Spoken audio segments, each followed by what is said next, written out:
Deputado, o senhor faz muitas críticas ao Supremo, alguns ministros do Supremo, quando o senhor fala sobre derrotas da Lava Jato.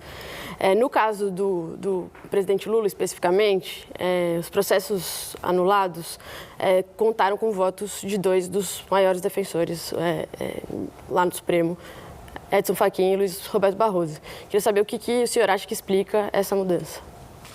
Legal, Camila. Eu queria só dizer que o pessoal está falando na internet aí que eu estou muito acelerado. Tinha até alguém falando, tá tomando, sei lá, um energético, alguma coisa assim. Eu vou falar que o meu combustível é a indignação com a injustiça.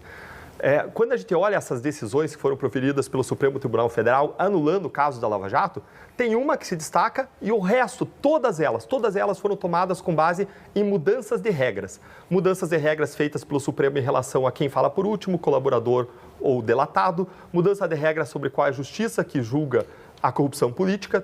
Fora todos esses casos, que foi mudança de regra, teve um caso que foi a anulação do caso Lula.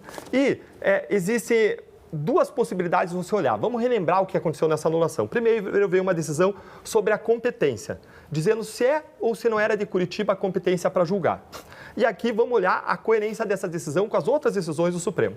E depois vem uma decisão sobre suspeição. A gente pode discutir as duas, mas eu vou fazer uma análise geral para tentar ser mais objetivo aqui e cumprir a meta que a Vera colocou. A primeira, estava em julgamento, ia entrar em julgamento a suspeição do ex-juiz federal Sérgio Moro. E, uma vez declarado suspeito, isso ia derrubar todas as provas em relação ao ex-presidente Lula. E essas provas não poderiam ser refeitas. Porque se pudesse ser refeita, você poderia eventualmente processá-lo novamente com base nas mesmas provas, aproveitar os materiais das buscas, das quebras de sigilo. E aí, antes de ser declarada a suspeição, veio uma decisão do ministro Barroso, do ministro Fachin, dizendo que a competência não era de Curitiba, o que poderia prejudicar a declaração de suspeição, e determinando que o caso saísse de Curitiba e fosse para Brasília.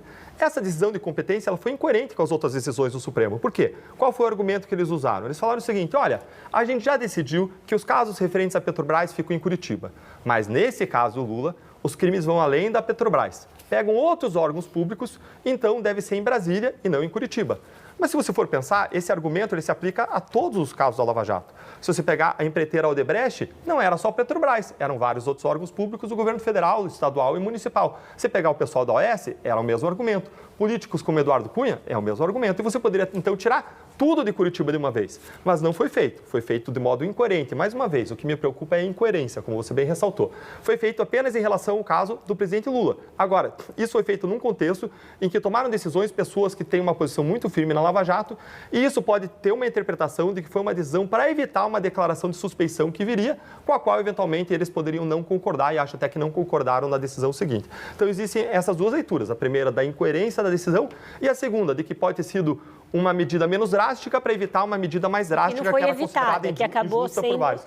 E acabou não sendo evitada.